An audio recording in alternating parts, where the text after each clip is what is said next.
Welcome to my YouTube channel let's get knowledge. সবাইকে আমার ইউটিউবের চ্যানেলে স্বাগতম জানাই।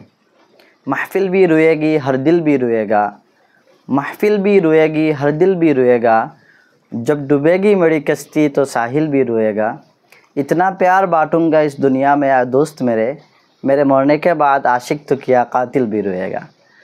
तो आज के আমরা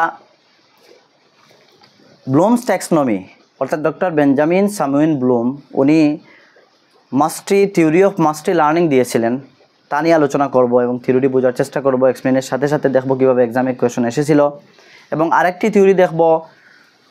ওই থিওরিটি হচ্ছে আলবার্ট বেন্দুরা অবজারভেশনাল লার্নিং, অর্থাৎ আলবার্ট বেন্দুরা উনি একজন থিওরিস্ট, উনি দিয়েছিলেন অবজারভেশনাল লার্নিংয়ের অনেকটি নাম রয়েছে: বুডল experiment, modelling theory, social theory, reciprocal determinism, efficiency, এগুলি অনেকটি নাম রয়েছে। আমরা এগুলি নিয়ে আলোচনা করব এবং দেখব। ফার্স্ট অফ অল আপনাদেরকে বলে দিই, যে বা যারা নতুন আপনারা ওয়াচ করছেন, আমার চ্যানেলে ক্লাসে এসেছেন, আপনাদের এই ক্লাসের মধ্যে Assam direct recruitment 3rd grade and 4th গ্রেডের ক্লাস বর্তমানে চলছে, এসএসটি অ্যান্ড জিকের ক্লাস চলছে, মোর দেন 8টির মতো ক্লাস হয়ে গিয়েছে এবং এক্সামের পূর্বে সিলেবাস কভার করা হবে, আপনারা প্লেলিস্টে গিয়ে দেখতে পারেন। এবং যে বা যারা সিটেট এবং অন্যান্য গভর্নমেন্ট এক্সাম, টিচিং এক্সাম যেমন SSB, DSSB, KVS, NVS, also TETs, অন্যান্য এক্সামস রয়েছে, প্রিপারেশন নিচ্ছেন, আপনাদের জন্য খুবই ইম্পর্টেন্ট একটি ক্লাস। ডিএলএড ট্রেনিং হতে পারেন, বিএডেড ট্রেনিং হতে পারেন, এগুলি হচ্ছে ইম্পর্টেন্ট পেডাগজিকে related pedagogy, psychology and related pedagogy, এগুলো এক্সামের মধ্যে ফ্রিকুয়েন্টলি আস্কিং করা হয়েছিল এবং ইম্পর্টেন্ট। তো আমরা বুঝবো, লাস্ট ক্লাসের মধ্যে আমরা কভার করেছিলাম বাইগটস্কির থিওরি, তারপর আমরা কভার করেছিলাম পিয়াজেটের থিওরি, তারপর আমরা নেক্সট ক্লাসের মধ্যে কভার করেছিলাম অনেকটা থিওরিগুলি কভার করেছি আমরা। আজকের যে থিওরিগুলি আমরা কভার করবো এগুলি ইম্পর্টেন্ট, লাস্ট ক্লাসের মতো আরও 4-5টি থিওরি আমাদেরকে জানতে হবে। নেক্সট ক্লাসের মধ্যে এইভাবে আমি একসাথে 3-4টি থিওরি নিয়ে আসার চেষ্টা করব, যাতে 4-5 দিনের মধ্যে সিডিপি কভার হয়ে যায় এবং এরপর প্রত্যেকটি সাবজেক্টের 1 শট করে দিয়ে দেবো, যাতে 7 জুলাই আপনারা এক্সাম অ্যাটেন্ড করতে পারেন। এবং নেক্সট সেশন 2025, যদি আমি ভালো থাকি, সুস্থ থাকি, আপনারা দোয়া করবেন। 2025-এর যে সিটেটের সেশন আসবে, এই সেশনের মধ্যে প্রত্যেকটি সাবজেক্টের এক্সপ্লেনের সাথে সাথে অ্যাকর্ডিং টু সিলেবাস আমরা কভার করব, বোঝার চেষ্টা করব আমাদের মাতৃভাষা রিজনাল ল্যাঙ্গুয়েজ দিয়ে। তো আজকের ক্লাস আমরা শুরু করি। ফার্স্ট অফ অল আমরা দেখব ব্লুমস ট্যাক্সনমি, অর্থাৎ ডক্টর বেঞ্জামিন স্যামুয়েল ব্লুম, ওনার ফুল নাম হচ্ছে ডক্টর বেঞ্জামিন স্যামুয়েল ব্লুম। উনি আমেরিকান একজন এডুকেশনাল সাইকোলজিস্ট। উনি একটি বুক লিখেছিলেন 1956-এ, বুকটির নাম হচ্ছে ট্যাক্সনমি এডুকেশন অবজেক্টিভ, অর্থাৎ ট্যাক্সনমি এডুকেশন অবজেক্টিভ বুকটির নাম। এই বুকের মধ্যে তিনি এই থিওরিটি দিয়েছিলেন, থিওরি অফ মাস্টারি লার্নিং, অর্থাৎ কীভাবে দক্ষতার সহিত শেখা যায়, এই থিওরিটি নিয়ে দিয়েছিলেন। এবং থিওরির মধ্যে তিনি বলেছিলেন অনেকটা 3টি দিয়েছিলেন তিনি ডোমিন: কগনিটিভ, তারপর হচ্ছে এফেক্টিভ, সাইকোমোটর অ্যান্ড সাইকোমোটরকে আরও নাম দেওয়া হয় সেন্সরি অ্যান্ড কোনেটিভ, ওগুলি আমরা ভালো করে জানবো। প্রত্যেকটি ডোমিনের তিনি কগনিটিভের 6টি স্টেজ দিয়েছিলেন, 6টি স্তর দিয়েছিলেন। তারপর আমরা দেখব এফেক্টিভের 5টি স্তর দেওয়া হয়েছিল, তারপর সাইকোমোটরের 5টি স্তর দেওয়া হয়েছিল। আমাদের জন্য শুধু কগনিটিভ ডেভেলপমেন্ট বা কগনিটিভ লার্নিংয়ের আমরা দেখব এই 6টি স্টেজ, এগুলো এক্সামের মধ্যে আসে, বাকি এই 5টি আসে না। তারপরে আলোচনা একটু করব, যাতে আপনারা লিখে নেবেন, নোটসের হিসাবে রাখতে পারেন। ফার্স্ট অফ অল দেখে নেই আমরা ব্লুমস ট্যাক্সনমি, অর্থাৎ 1956-এ ট্যাক্সনমি এডুকেশনাল অথবা এডুকেশন অবজেক্টিভ বলে একটি বুক পাবলিশ হয় ওনার। এই বুকের মধ্যে উনি ডক্টর বেঞ্জামিন স্যামুয়েল ব্লুম উনি একটি থিওরি দিয়েছিলেন, থিওরি অফ মাস্টারি লার্নিং, অর্থাৎ কীভাবে দক্ষতার সহিত শেখা যায়। এই থিওরিটি তিনি এই বুকের মধ্যে দিয়েছিলেন। এই জন্য এই থিওরিটি যখন এক্সপ্লেন করা হয় তখন বলা হয় ব্লুমস ট্যাক্সনমি, অর্থাৎ ব্লুম ট্যাক্সনমির বুক থেকে এই থিওরিটি নেওয়া হয়েছে। তিনি হলেন একজন আমেরিকান এডুকেশনাল সাইকোলজিস্ট, এতটুকু আমাদের জানা হলে চলবে। এবং উনি 19 শতকের প্রথম দিকে জন্মগ্রহণ করেন এবং 19 শতকের শেষের দিক অবধি পর্যন্ত উনি এডুকেশনাল সাইকোলজিস্ট হিসাবে কাজ করেন। আমরা এখন দেখব ওনার বায়োগ্রাফি। ওনার জীবনী জানতে হলে বায়োগ্রাফি দেখবেন। এক্সামের মধ্যে বায়োগ্রাফি, সন, জন্মর তারিখগুলি আসে না, ফ্যাকচুয়াল কোয়েশন আসে। কীভাবে এক্সামে আসে তাও আমরা আলোচনা করব। ফার্স্ট অফ অল দেখে নেই, উনি 3 হাইরার্কিক্যাল মডেল দিয়েছিলেন। 3 হাইরার্কিক্যাল লার্নিংয়ের 3টি হাইরার্কিক্যাল মডেল দিয়েছিলেন। কীভাবে শেখা যায় 3টি মডেল দিয়েছিলেন। ফার্স্ট অফ অল কগনিটিভ দিয়েছিলেন। কগনিটিভ অর্থাৎ আমরা দেখেছি গ্রোথ অ্যান্ড ডেভেলপমেন্ট চ্যাপ্টারের মধ্যে কগনিটিভ হচ্ছে রিলেটেড টু মাইন্ড অর্থাৎ রিলেটেড টু হেড, মানে বুদ্ধিমত্তা ব্রেইনের সাথে কী কী সংযুক্ত রয়েছে লার্নিংয়ের ক্ষেত্রে। তারপরে তিনি দিয়েছেন এফেক্টিভ। এফেক্টিভ মিনস আমরা জানি প্রভাবিত করে, তা আমাদের কোন সেন্সগুলি প্রভাবিত করে, পার্টসগুলি, ফিলিংস, ইমোশন, এগুলি আমাদেরকে ইফেক্টিভ করে আমাদের লার্নিংয়ের মধ্যে। তারপরে উনি দিয়েছেন সাইকোমোটর অর্থাৎ সাইকোমোটর আমরা জানি মোটর শিখেছিলাম, gross motor, fine motor. Psychomotor হচ্ছে অ্যাক্টিভিটি, রিলেটেড টু অ্যাক্টিভিটি। সাইকোমোটরের আরও নাম রয়েছে, আমি লিখেছি এক্সামের মধ্যে কখনো সাইকোমোটর না এসে সেন্সরি আসতে পারে, কগনিটিভ আসতে পারে। তো আমরা দেখে নিই first of all cognitive domain উনি দিয়েছেন, কগনিটিভ রিলেটেড টু হেড লিখতে পারেন। তারপরে ইফেক্টিভ ডোমেইন দিয়েছেন, effective related to emotion, heart. তারপরে সাইকোমোটর দিয়েছেন রিলেটেড টু অ্যাক্টিভিটি, সাইকোমোটরের আরও নাম রয়েছে সেন্সরি অ্যান্ড কগনিটিভ ডোমেইন। এগুলি আমরা দেখব। ফার্স্ট অফ অল কগনিটিভ দেখে নিই। কগনিটিভ ডোমেইন উনি দিয়েছিলেন 1956-এ এবং কগনিটিভ ডোমেইনে ওনার সাথে ক্রেটহুল অ্যান্ড অ্যান্ডারসন বলে আরও দুইজন থিওরিস্ট কাজ করেছিলেন এবং তিনি এই কগনিটিভ ডোমেইনের মধ্যে 6টি স্টেজ দিয়েছিলেন যেগুলি এক্সামের মধ্যে আসে, এগুলি আমরা আজকে বোঝার চেষ্টা করব। ফার্স্ট অফ অল বুঝে নেই cognitive domain. First of all cognitive ডোমেইনের প্রথম স্টেজ উনি দিয়েছিলেন নলেজ অর্থাৎ নলেজ। আপনারা দেখবেন আমি এক পাশে লিখেছি, ওই পাশে আবারও লিখেছি। অর্থাৎ এগুলি প্রথম ফর্ম ছিল নাউন ফর্মে ছিল, তারপর নাউন ফর্ম থেকে ভার্ব ফর্মে কনভার্ট করা হয় 2001-এ। অর্থাৎ এগুলি এক্সামের মধ্যে আসে, নাউন ফর্ম কী ছিল, ভার্ব ফর্ম কী ছিল। তাহলে আমি এই জন্য এই যাতে শর্ট হয়, ইজিলি বুঝতে পারেন, কম সময়ের মধ্যে সবগুলি কভার হয়ে যায়, এই জন্য আমি এই জায়গায় লিখেছি নাউন ফর্মগুলি, এই জায়গায় ভার্ব ফর্মগুলি লিখেছি। তো দেখে নিন উনি ফার্স্ট স্টেজ দিয়েছেন কগনিটিভ ডোমেইনের, ফার্স্ট স্টেজ দিয়েছেন নলেজ। অর্থাৎ আপনি যখন লার্নিং করতে যাবেন, শিখতে যাবেন, তখন আপনার নলেজের প্রয়োজন। ওই নলেজকে 2001 সালে ভার্বে রূপান্তর করা হয়, কনভার্ট করা হয়, অর্থাৎ নলেজকে বানানো হয় রিমেম্বার বা জানা। প্রথমে জানতে হবে অথবা রিমেম্বার করতে হবে, মনে করতে হবে। কি করতে হবে? নলেজ। ওই নলেজকে রিমেম্বার নোয়িং করা হয়েছে 2001 সালে, নাউন থেকে ভার্ব ফর্মে আনা হয়েছে। তারপরে দেখে নিন সেকেন্ড হচ্ছে কম্প্রিহেনশন। কম্প্রিহেনশন মিন্স বোঝা, জানা, তারপর হচ্ছে বোঝা, বুঝতে হবে আপনাকে। বোঝা প্রথমে নাউন ফর্মে ছিল, তারপরে তিনি কী করলেন, আন্ডারস্ট্যান্ডে নিয়ে আসলেন অর্থাৎ বোঝা। তারপর হচ্ছে অ্যাপ্লিকেশন অর্থাৎ প্রয়োগ করতে হবে, আপনাকে অ্যাপ্লাই করতে হবে। আরও বুঝিয়ে দেবো, আপনারা ভালো করে শোনেন, বুঝতে পারবেন।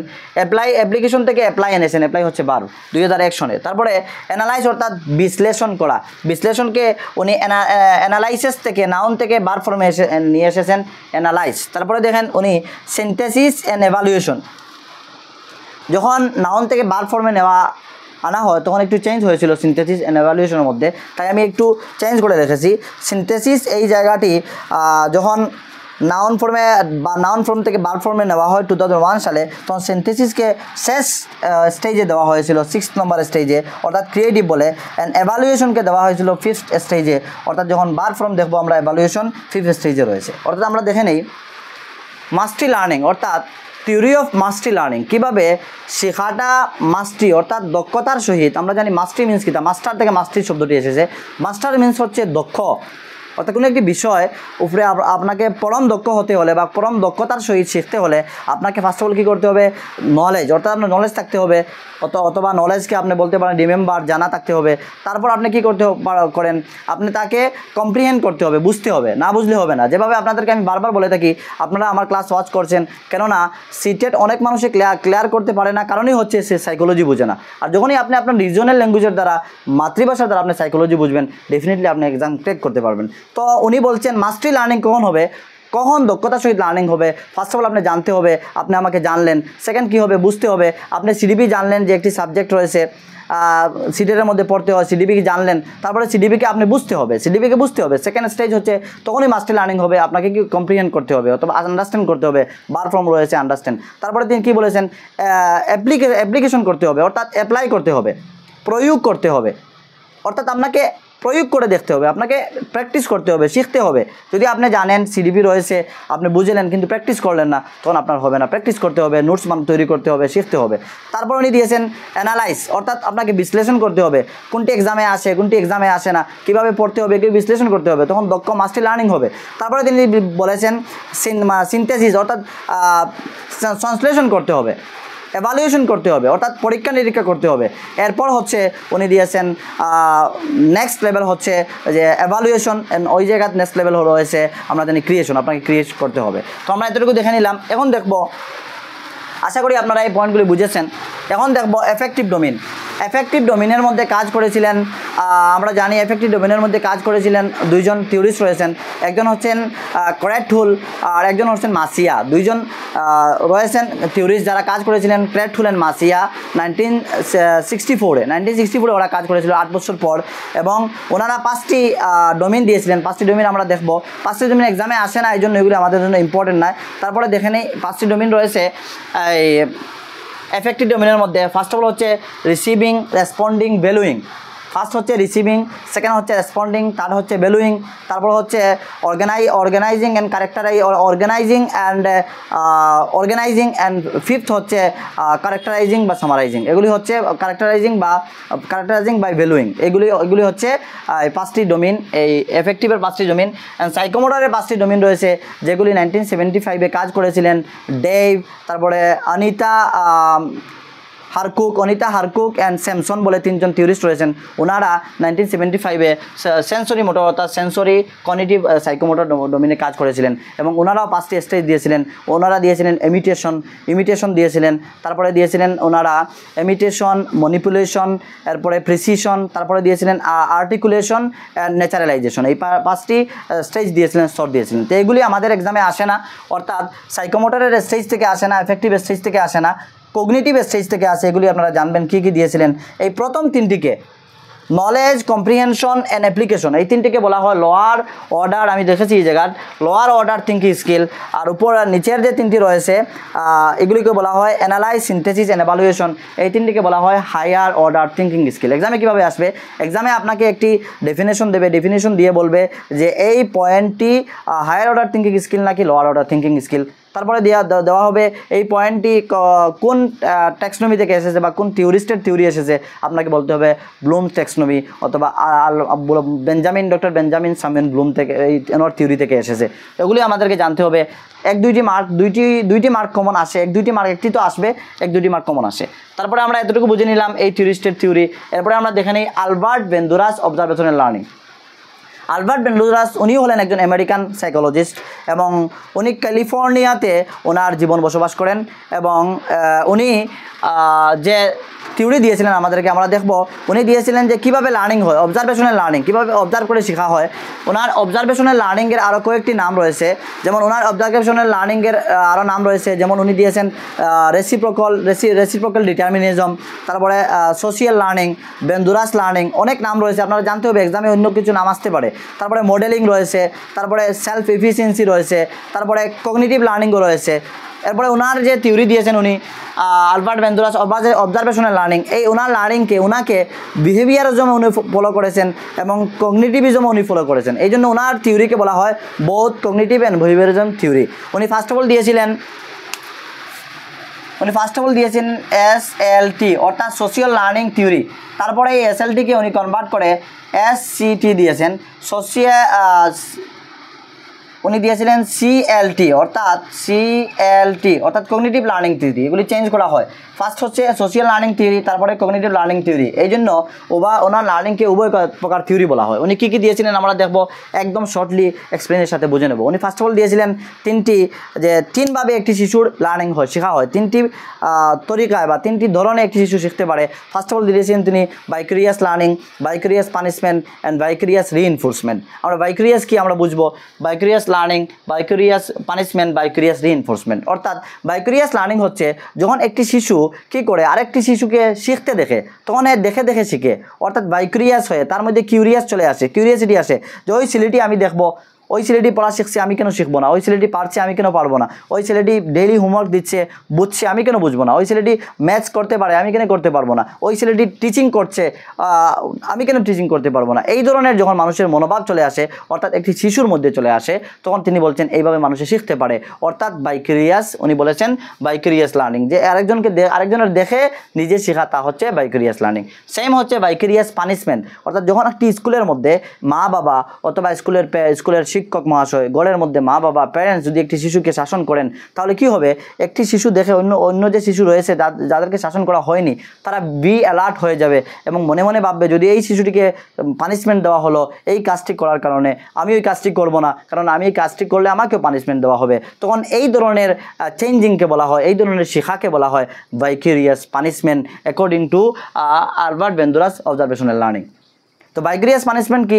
যখন আপনি বলবেন একটি শিশুকে আপনি, এই জন্য বর্তমানে চাইল্ড সেন্ট্রিক এডুকেশনের মধ্যে, স্কুলের মধ্যে শিশুদেরকে দমখানো নেই, বেতের আঘাত করা নেই, তারপরে শিশুদেরকে বোখা নেই, অনেক কিছু নিষেধাজ্ঞা করা হয়েছে। RTE অ্যাক্ট আমরা যখন 2009 পড়বো, 2010 10 এপ্রিলে ইমপ্লিমেন্ট হয়েছিল, এগুলো আমরা দেখবো। তো স্কুলের মধ্যে নিষেধাজ্ঞা এই জন্য করা হয়েছে ভাইকেরিয়াস পানিশমেন্ট, অর্থাৎ একটি শিশুকে যদি ভাইকেরিয়াস পানিশমেন্ট দেওয়া হয়, অন্য শিশু ভয় পেয়ে যাবে, স্কুলে আসবে না, মনে করবে যে আমাকেও মারা হবে, এইভাবে ওকে মারা হয়েছে আমাকেও মারা হবে। এই জন্য উনি বলেছেন ভাইকেরিয়াস পানিশমেন্টের মধ্যে ভাইকেরিয়াস রয়েছে। তারপরে দেখেন ভাইকেরিয়াস রিইনফোর্সমেন্ট মিনস হচ্ছে মোটিভেশন, অর্থাৎ একটি শিশুকে আপনি যদি মোটিভেট হতে দেখেন, ওই শিশুকে মোটিভেটেড হতে দেখে অন্য একটি শিশু নিজেকে মোটিভেটেড করবে, অর্থাৎ ভাইকেরিয়াস রিইনফোর্সমেন্ট। এই তিনটি উনি দিয়েছেন, আপনারা বুঝবেন এবং এগুলি এক্সামের মধ্যে আসে, লিখবেন, নোট করবেন, বোঝার চেষ্টা করবেন। যদি না বুঝেন আপনারা এগেন ভিডিও দেখবেন। আর যদি একটি কথা মনে রাখবেন, सिर्फ मरी हुई मछली को पानी का बहाव चलाती है, जिस मछली में जान होती है वो अपना रास्ता खुद बनाती है। তো আপনি যদি নিজেকে মনে করেন আমি একজন কিছু জানি না, তাহলে আপনি কখনো জীবনে সাকসেস হতে পারবেন না। আপনি নিজের রাস্তা নিজে তৈরি করেন। আপনি আমার ক্লাস ওয়াচ করছেন, আপনার ভালো লাগছে, নিশ্চয়ই ডেফিনেটলি ওয়াচ করেন। যদি আপনি আমার ক্লাস ওয়াচ করছেন, ভালো লাগে না, আমার কোনো অসুবিধা নেই, আপনি ক্লাস ওয়াচ করবেন না, স্কিপ করে চলে যাবেন। আমার যদি ক্লাসটি আপনার বুঝে আসেন, ডেফিনেটলি ক্লাস করেন, আপনার কাজে আসবে। আপনি এক্সাম ক্র্যাক করবেন, যখন আপনার জব হবে, আপনার লাইফে এনজয় করবেন, আপনি যখন সুখী হবেন, কেউ কি আপনাকে জিজ্ঞাসা করবে? আপনি যখন সুখী হবেন, আপনিই সুখী হবেন, আপনি পড়লে আপনিই সাকসেস হবেন জীবনের মধ্যে। তাই আমি বলবো मरी हुई मछली को, सिर्फ मरी हुई मछली को पानी का बहाव चलाती है, जिस मछली में जान होती है वह अपना रास्ता खुद बनाती है। तो आप खुद डिसाइड कीजिए आप क्या करेंगे लाइफ में आगे जाकर, काम काज करेंगे या अच्छा ज़िंदगी गुजारना चाहते हैं। तो अच्छा ज़िंदगी गुजारने के लिए आपको पढ़ाई करना पड़ेगा, पढ़ना पड़ेगा। तो पढ़ाई शुरू कीजिए आज से और एग्ज़ाम क्रैक कीजिए, और जॉब का जो एंजॉयमेंट है, जॉब लाइफ का, वो एंजॉयमेंट आप लाइफ में लीजिए, कीजिए। तो এখন আমরা দেখব মডেলিং প্রসেস কি তিনি দিয়েছিলেন। মডেলিং প্রসেস তিনি দিয়েছিলেন অ্যাটেনশন, রিটেনশন, রিপ্রোডাকশন অথবা রিইনফোর্সমেন্ট, প্রোডাকশন অথবা রিপ্রোডাকশন, রিইনফোর্সমেন্ট অথবা মোটিভেশন, এগুলি আমরা জানবো। তো দেখে নিন কি দিয়েছিলেন। অ্যাটেনশন হচ্ছে কিভাবে মডেলিং প্রসেস হয়, কিভাবে প্রসেস হয়। অ্যাটেনশন, প্রথমে ধ্যান করতে হয়, অর্থাৎ ধ্যান আপনাকে দিতে হয়। যে কোনো একটি বস্তুর মধ্যে আপনি সিটেট ক্র্যাক করতে চান, আপনাকে কী করতে হবে? আপনি ধ্যান দিতে হবে, সিটেট কি, সিটেট সম্পর্কে জানতে হবে। তারপর কি হচ্ছে রিটেনশন, আপনাকে কি করতে হবে? ধ্যান থেকে ধারণার মধ্যে আনতে হবে যে আমার এগুলি লাগবে, এগুলি করতে হবে, ধারণার মধ্যে নিয়ে আসতে হবে। তারপরে হচ্ছে প্রোডাকশন, আপনাকে উৎপাদন করতে হবে। উৎপাদন কি? আপনাকে কাজ করতে হবে যাতে আপনি উৎপাদন করতে পারেন, আপনি কিছু প্রোডাক্ট করতে পারেন। প্রোডাকশন, রিপ্রোডাকশন একই কথা। তারপর হচ্ছে রিইনফোর্সমেন্ট অর্থাৎ মোটিভেশন, এবং মোটিভেশন, রিইনফোর্সমেন্ট মানে নিজেকে উৎসাহিত করা, মোটিভেট করা। অর্থাৎ এগুলি হচ্ছে এক্সামের মধ্যে কীভাবে আসতে পারে। এক্সামের মধ্যে আসতে পারে যে 4টি অপশন দিয়ে মডেলিং থিওরির কোনটি অপশনটি নেই অথবা কোনটা হয়। তো আপনাকে সিলেক্ট করতে হবে, এই 4টি মেমোরাইজ করে নেবেন, শিখে নেবেন। Attention, retention, production, reproduction, reinforcement অথবা মোটিভেশন, এগুলো এক্সামের মধ্যে এসেছিল। প্রিভিয়াস ইয়ার কোয়েশ্চন পেপার দেখবেন কীভাবে আসে, তাও আপনাদেরকে বলে দিলাম, এবং এগুলো বলে দিলাম ভাইকেরিয়াস লার্নিং, ভাইকেরিয়াস পানিশমেন্ট এবং ভাইকেরিয়াস রিইনফোর্সমেন্ট। এখন আপনাদের উপর ডিপেন্ড করে, আপনারা যেভাবে আমাকে সাপোর্ট করে যাচ্ছেন, আমি খুবই আনন্দিত। সত্যি আমার আজকে 12 দিনের মতো ক্লাস শুরু করেছি, এখন অবধি পর্যন্ত আপনাদের যে সাপোর্ট রয়েছে, আমি আপনাদেরকে অসংখ্য ধন্যবাদ জ্ঞাপন করি, এবং আরও আপনাদের সাপোর্টের প্রয়োজন। আশা করি বরাকভ্যালির মধ্যে একটি বাংলা চ্যানেল যাতে একটি ভালো একটি চ্যানেল হয়ে উঠতে পারে, এবং কিছুদিনের মধ্যে আমি ডিজিটাল বোর্ড নিয়ে আসবো, তখন আপনাদের প্রিভিয়াস ইয়ার পিডিএফ করে পড়াবো, এবং আপনাদেরকে আমি নোটসগুলো প্রোভাইড করার চেষ্টা করব। এবং আপনারা যে বা যার ডাউট রয়েছে আপনারা কমেন্ট করবেন, আমি আপনাদের কমেন্টের জবাব দেবো। এবং আপনারা যদি কমেন্ট করেন, লাইক করেন, শেয়ার করেন, আমি উৎসাহিত হব, এবং আপনাদের জন্য ইউনিক একটি ক্লাস তৈরি করার চেষ্টা করব, এবং আপনাদের সামনে উপস্থাপন করার চেষ্টা করব, যে ক্লাসগুলি আপনাদের জীবনের মধ্যে কাজে আসবে। আশা করি ক্লাসটি ভালো লেগেছে, আপনি ক্লাসটি বুঝেছেন। আপনি যদি ক্লাস অবজার্ভ করতে আসেন, তাহলে লাইক করবেন, কমেন্ট করবেন এবং শেয়ার করবেন। মোর শেয়ার করে আপনার ফ্রেন্ড সার্কেল বিভিন্ন জায়গায় এগুলি দিয়ে দিবেন। যে বা যারা স্টাডি করছে তারা সুযোগ সুবিধা পাচ্ছে না, বাংলা পেডাগজি কেউ পড়ায়নি বা এই ধরনের প্ল্যাটফর্ম পাওয়া যাচ্ছে না, দিয়ে দেবেন। ডেফিনেটলি এক্সাম ক্র্যাক হবে, আমি যেহেতু জুলাই সেশনের জন্য আপনাদেরকে গাইড দিচ্ছি বা আপনাদেরকে কিছু ওপিনিয়ন শেয়ার করছি, এক্সপিরিয়েন্স শেয়ার করছি, এগুলি আপনারা জুলাই সেশনে ইমপ্লিমেন্ট করবেন, দেখবেন কতটা ফায়দা হয়। নেক্সট যখন সেশন আসবে 2025-এ, আশা করি 2025-এর জানুয়ারি মাসের এক্সামের পূর্বে আমি প্রতিটা সিলেবাস কাভার করব, টপিক ওয়াইজ এক্সপ্লেনের সাথে সাথে কাভার করব, ম্যাথস সহ ইংলিশ সহ প্রতিটা সাবজেক্ট কাভার করব। আশা করি 2025-এ যারা বর্তমানে ওয়াচ করছেন, যদিও আপনি জুলাই সেশনে এক্সাম না দেন বা এক্সামে নাও আসে, 25-এ ডেফিনেটলি আসবে, আমি 100% গ্যারান্টি দিয়ে আপনাদেরকে পড়াবো বা গাইড দেবো। আপনারা যদি নতুন আসে থাকেন সাবস্ক্রাইব করবেন, যেহেতু সাবস্ক্রাইবের প্রয়োজন আছে, প্রমোশনের প্রয়োজন আছে, আপনারা সাবস্ক্রাইব করবেন। যখনও আমি ভিডিও আপলোড করবো আপনারা পেয়ে যাবেন। Thank you so much for watching.